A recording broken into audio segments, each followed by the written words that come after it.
शरद शर्मा हरिद्वार से हैं, ऋषिकेश में जो है वो रिजॉर्ट हुआ था, और उसके बाद मुकेश जो है वो उत्तराखंड के श्रीनगर में है। शरद, पहले आपके पास आना चाहूंगी, जो रिजॉर्ट आपने देखा शरद, उसमें जब आपने देखा किस तरह की बातें वहां से निकल कर आ रही है, क्या आसपास के लोगों का कहना है, क्योंकि कई तरह के आरोप उस रिजॉर्ट को लेकर लग रहे हैं?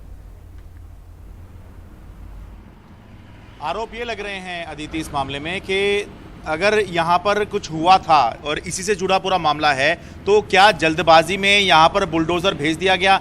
शुरुआत में सबको ये लगा कि जैसे कि बीजेपी की सरकारें करती हैं, यूपी में होता है या अन्य जगहों पे होता है कि अगर कहीं किसी ने कुछ गलत किया है तो वहाँ पर उसके घर पर या उसकी संपत्ति पर बुलडोजर चलवाया जाए और एक सख्त संदेश दिया जाए। तो सबको ये लग रहा था कि शायद प्रशासन ने ही चलवाया है, और खुद पुष्कर सिंह धामी ने ट्वीट कर बताया कि एक उपलब्धि के तौर पर या सरकार के कामों के तौर पर इसको गिनवाया कि ये रिजॉर्ट जो था ये गैर कानूनी था और इस पर जो है बुलडोजर भेजकर जो है इस पर कार्रवाई कर दी गई है। लेकिन प्रशासन अब कह रहा है कि भाई हमने जो है इस पर कोई बुलडोजर नहीं चलवाया है। तो सवाल ये उठ रहा है कि क्या कहीं ऐसा तो नहीं है कि शुरुआत में क्रेडिट लेने के चक्कर में या फिर ये दिखाने के चक्कर में कि हमने सख्त कदम उठाया है वहां पर बुलडोजर भेज दिया गया, और बाद में ये बात समझ में आई कि इस जगह पर, क्योंकि बहुत सारे एक्सपर्ट्स तो सवाल उठा ही रहे हैं, जो अंकिता का परिवार है वो सवाल उठा रहा है कि आपने यहाँ पर जो बुलडोजर चलवाया है कि कहीं ये जो तोड़फोड़ आपने की है इससे सबूत नष्ट तो नहीं हो गए हैं। क्योंकि मामला यहाँ पर यह है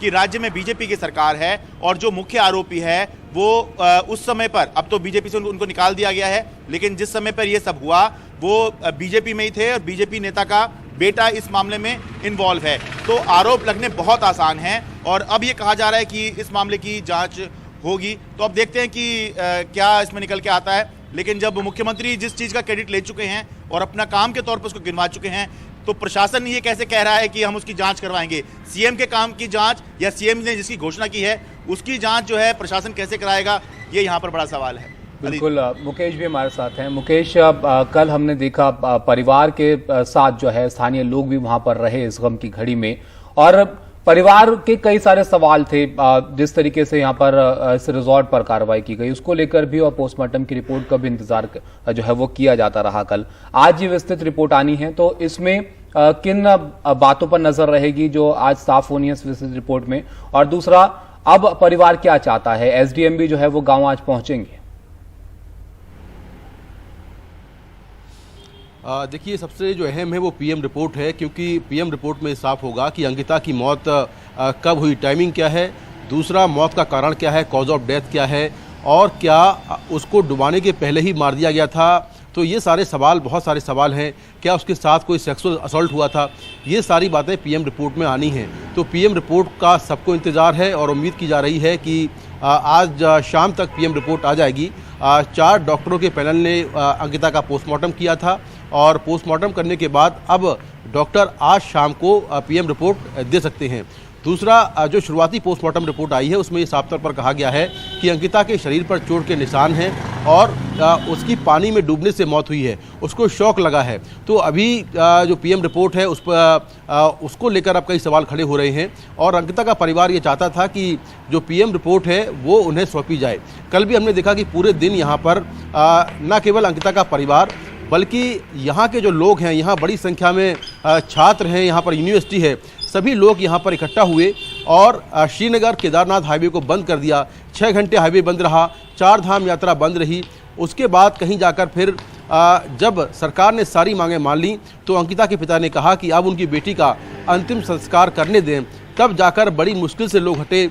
कई लड़कियां, महिलाएं, कई लोग यहाँ पर जब अंकिता को ले जाया जा रहा था, उसका शव ले जाया जा रहा था, उसका अंतिम संस्कार हो रहा था, तो रो रहे थे। हालांकि अंकिता की माँ का ये कहना है कि उनको जबरन अस्पताल में भर्ती करा दिया गया, ये कहकर कि उनकी तबीयत खराब है, जबकि उनकी बेटी का चेहरा उनको नहीं दिखाया गया। और वहीं जो प्रशासन है वो ये कह रहा है कि अंकिता की माँ की तबीयत खराब है, इसीलिए उनको भर्ती कराया गया है। तो आज ये उम्मीद भी की जा रही है कि अंकिता का परिवार जो है उसको एसडीएम उनके पास जाएंगे और मुआवजे का चेक देंगे। हालांकि अंकिता के परिवार ने कल भी जो हमने उनसे बात की थी, उनकी तरफ से कोई मुआवजा नहीं मांगा गया था, लेकिन जो स्थानीय लोग हैं, जो लोग नाराज थे, वो ये कह रहे थे कि 1 करोड़ रुपए का मुआवजा दिया जाए, साथ में परिवार के एक मेंबर को नौकरी दी जाए। तो ये उनकी मांगे थी, जिसको लेकर काफ़ी नाराजगी थी लोगों में। और कल हमने यहाँ पर देखा कि किस तरह से हजारों की संख्या में लोग श्रीनगर केदारनाथ हाईवे पर बैठे रहे और बड़ी मुश्किल से देर शाम अंकिता का अंतिम संस्कार हुआ। लेकिन हजारों की संख्या में अंतिम संस्कार में जो लोग शामिल होने आए थे उनकी आंखें नम थीं। तो आज का दिन काफ़ी अहम है, क्योंकि सबसे बड़ी चीज़ जो है वो इस मामले को नया मोड़ दे सकती है, वो है पीएम रिपोर्ट, जो कि शाम तक आ सकती है। दूसरा, जो अंकिता के परिवार के लोग हैं उनको एसडीएम जाकर मुआवजे का चेक दे सकते हैं। जी शरद, यहाँ पर हम सुन रहे हैं मुकेश को कि परिवार की क्या स्थिति है और यहाँ पर भी कुछ ना कुछ चूकें जो है वो नजर आ रही हैं। दूसरी तरफ एक बात हमने वो भी देखी कि किस तरह से बुलडोजर चला दिया गया रिजॉर्ट पर, जिसमें से बहुत सारे सबूत जो है वो इकट्ठा किया जा सकते थे, या एक तरह से कहीं ना कहीं इस मामले में भी लीपापोती नजर आती है।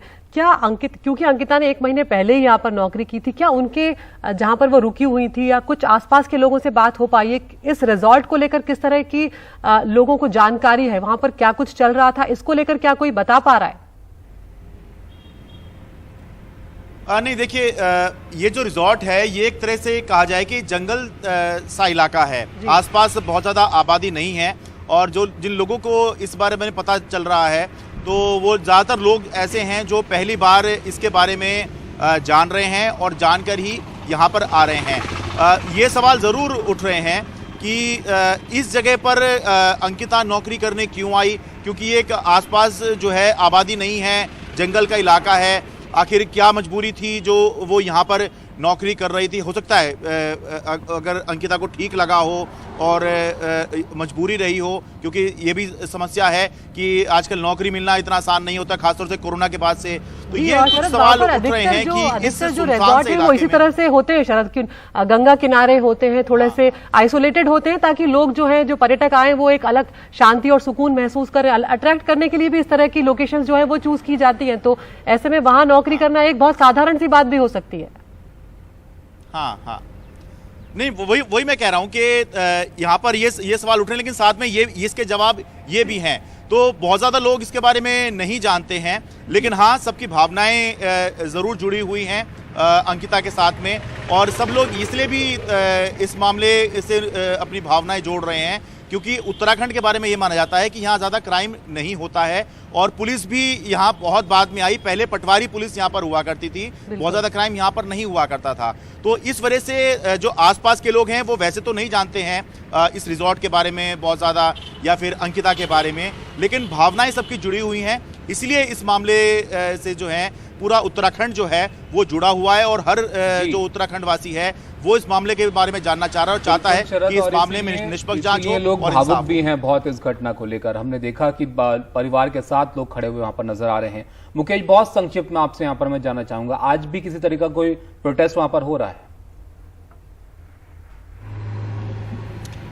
देखिए, आज कोई प्रोटेस्ट नहीं है, क्योंकि अब जो कल का जो मामला था जिसमें सबसे बड़ी चीज़ थी ये थी कि अंकिता का अंतिम संस्कार करवाना, और कल सरकार की ये पूरी कोशिश थी कि किसी तरह उसका आज ही अंतिम संस्कार हो जाए।